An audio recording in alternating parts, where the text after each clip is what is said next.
ፈጣሪ ያውጣኝ። አንቺ አርፈሽ ተቀመጪ። ግቢ።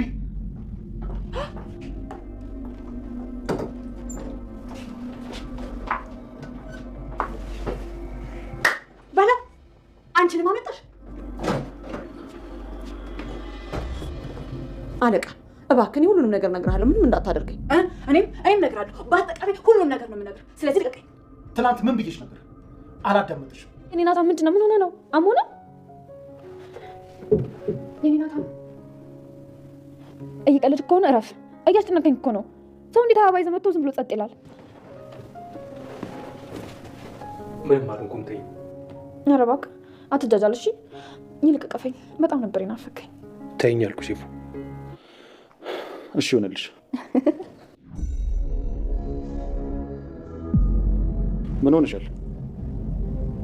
ምንም እንዲሁ ማቀፍ ፈልጌ ነው። ሰው ዝም ብሎ አይታቀፍምሽ። ምን ነው ይሄን ያክል ራስን በጣም ሰቀልከው? ከኔ ጋር መቀራረብ አልፈለክም እንዴ? ሁሉም ነገር በስርዓት ሲሆን ደስ ይላል። ሴት ልጅ ደግሞ እራሷ ማክበር አለባት። እንደዚሁ ዝም ብለሽ የማታውቂው ሰው ላይ አትለጣጠፊ። እንተዋወቅ መሰለኝ የጠራሁት። እንዴ ተው እንጂ። ደግሞ እንደዚህ ካልተቀራረብን መቼም አንቀራረብም። ይቅርታ፣ እኔ ሴት ልጅ አጉል እንድትቀርበኝ አልፈልግም። አጉል ስትል ምን አይነት አቀራረብ? በቃ አታስቸግሪኝ ወንድሜ፣ እባክህ ቁጭ በል። አቤል በጣም ተሳፍተልሽ። ይኸውልህ ምን መሰለህ አቤል፣ በጣም ነበር ማገብሽ። የእውነት ካንቺ አፍ ነው ሁሉ ሲሞት እኮ ምን መሰለህ፣ ይኸውልህ ላስረዳ። ቆይ በቃ ልትከተኝ እንዳትሞክሪ አቤል፣ እረፍ። እንደዛ እንዳትደረገ እባክህ፣ እንዳትሄድ። ምን እየተፈጠረ ነው? እንዳትከተኝ።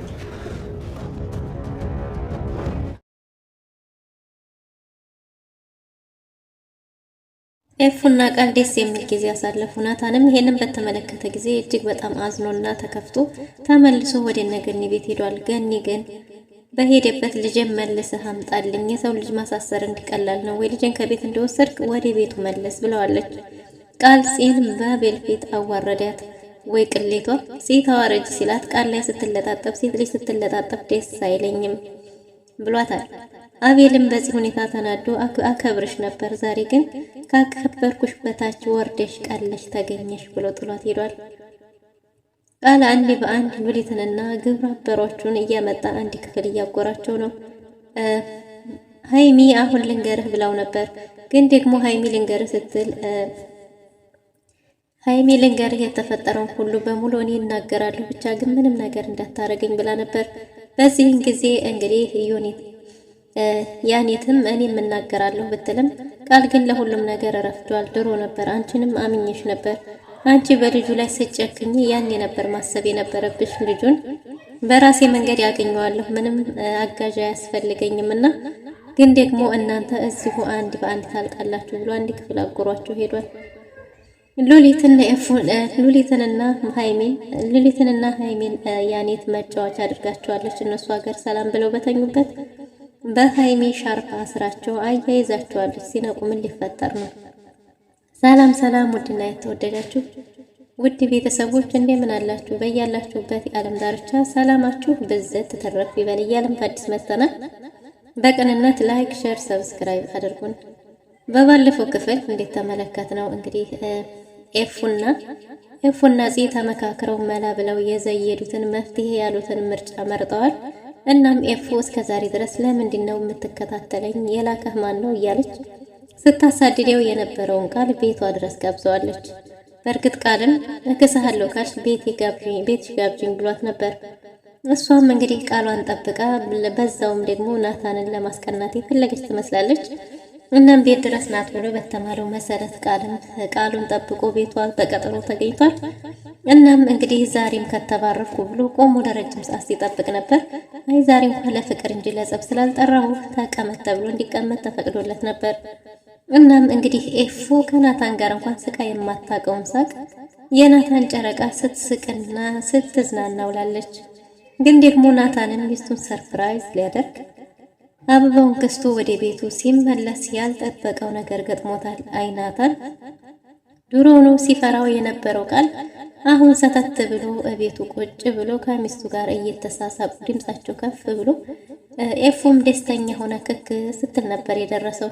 እናም አበባውን አይጥለውን አይቀር ወደ ውስጥ አይገባ አይመለስ ግራ ገብቶት ግድግዳ ተደግፎ ለረጅም ሰዓት ከቆየ በኋላ እንግዲህ ምርጫ ያለውን ወደ እነገኒ ቤት ተመልሶ ሄዷል።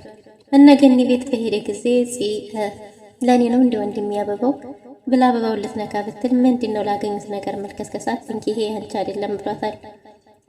ከወንድሟ ሁኔታ የተፈጠረው ነገር ገብቷታል። ምክንያቱም ናታን ፊቱ ሁሉ እንደደበረው ያስታውቅ ነበር። ምንድነው ምን ሆነህ ነው ብትለውም እባክሽ አስቀይምሻለሁ ለማውራት ዝግጁ አይደለሁም እያላት ነበር።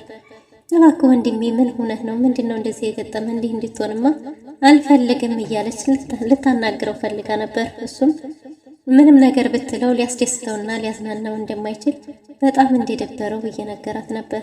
ጺም በቃ ሀሳባችን ተሳክቷል ማለት ነው፣ እቅዳችን ሰርቷል ማለት ነው እያለች ነበር። መጀመሪያውኑ አንተ ማን ነካካለህ እያለችው ነበር።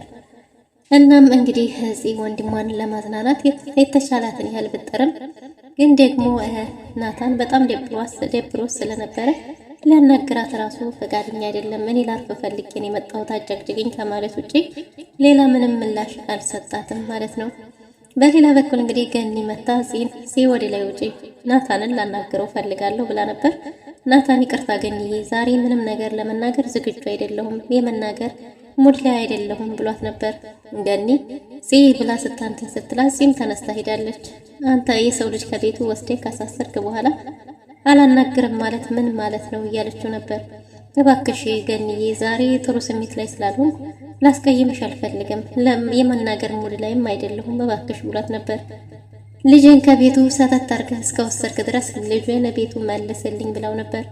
እሱም ቅጣቱን ሲጨርስ ይመጣል ብለዋለች። እንዴት እንደዚህ ታደርጋለህ? የኔ ልጅ እኮ ትንሽ ልጅ ነው እያለች ነበር። እንዴ ገኒ፣ እንደውም እኮ ባንቺ ቦታ ሌላ ሰው ቢሆን ልጁን እንደውም እንዲቀጣለት ነው እንደሚፈልገው። ሲሰርቅ ሌላ ሰው እኛ ሳንሆን ሌላ ሰው ቢሆን ኖሮ የያዘው ምን ሊፈጠር እንደሚችል አስበሻል? እኔ እንኳን አጥፍቼው የማላውቀውን ጥፋት እኮ ነው ያጠፋው ብሏት ነበር።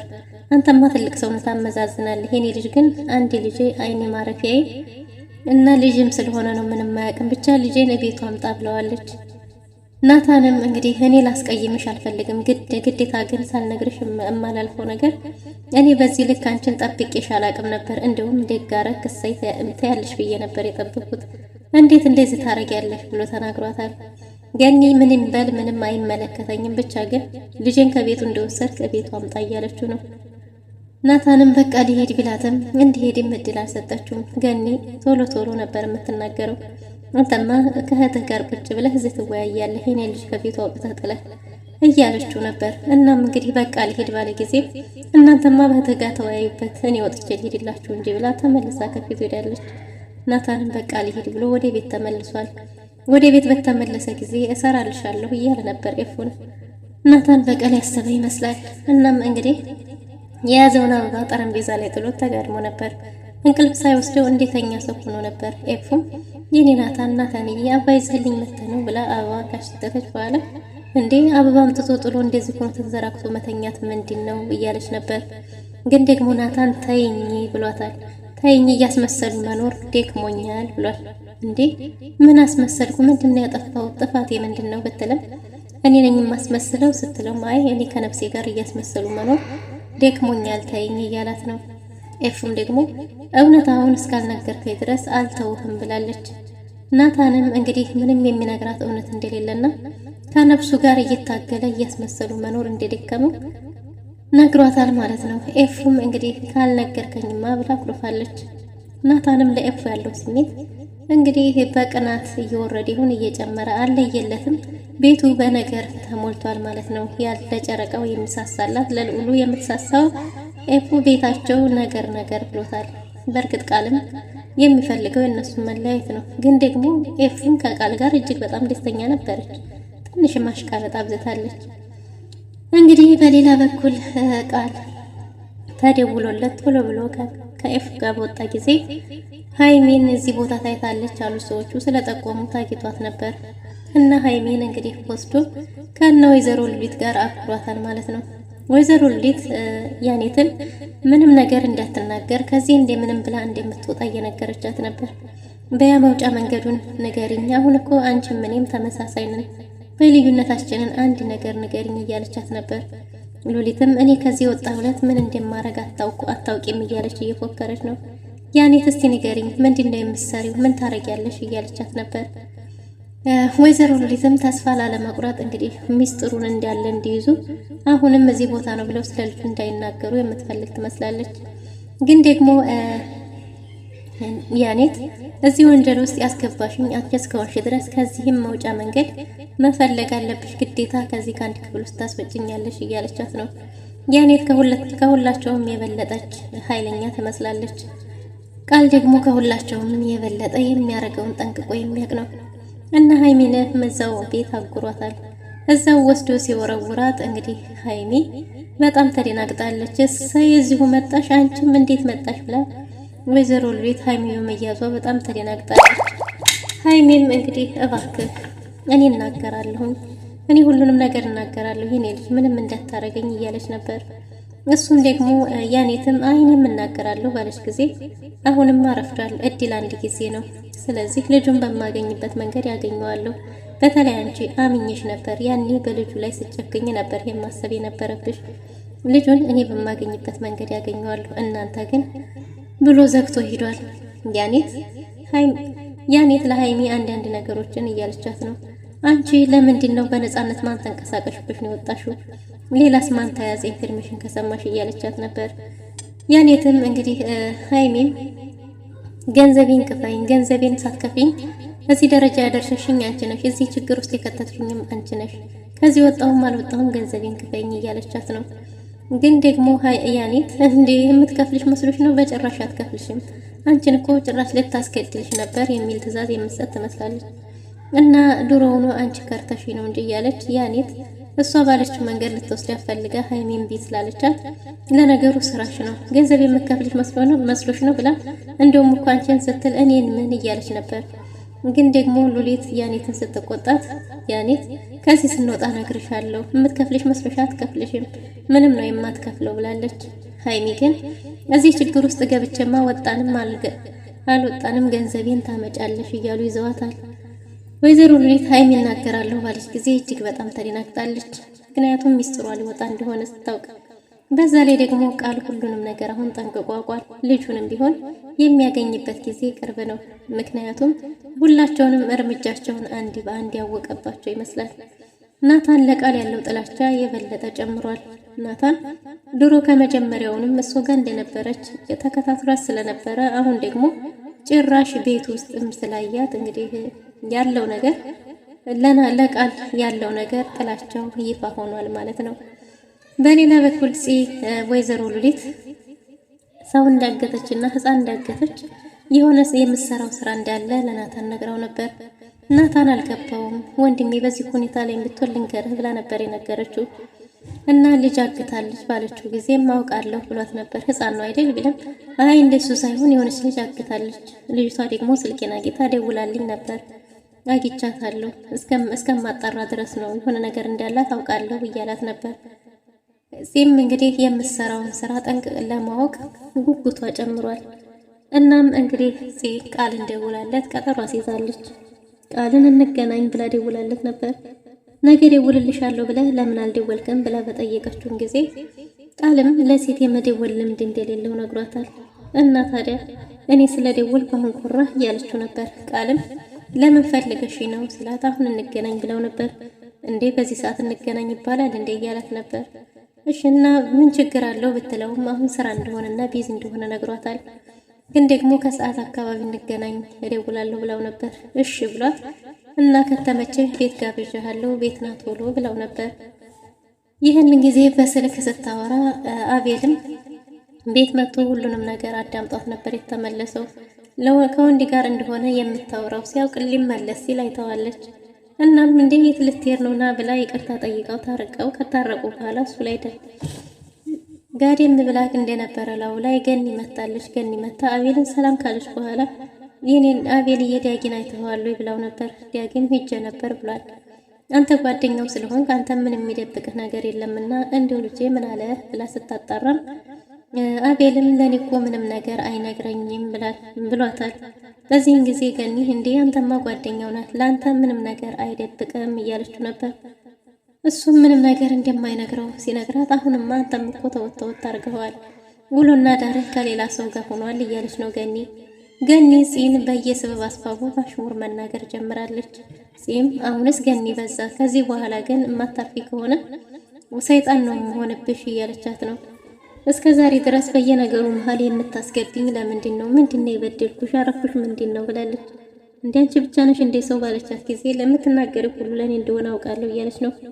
አቤልም አረባካችሁ ረፉ እያለ ነበር።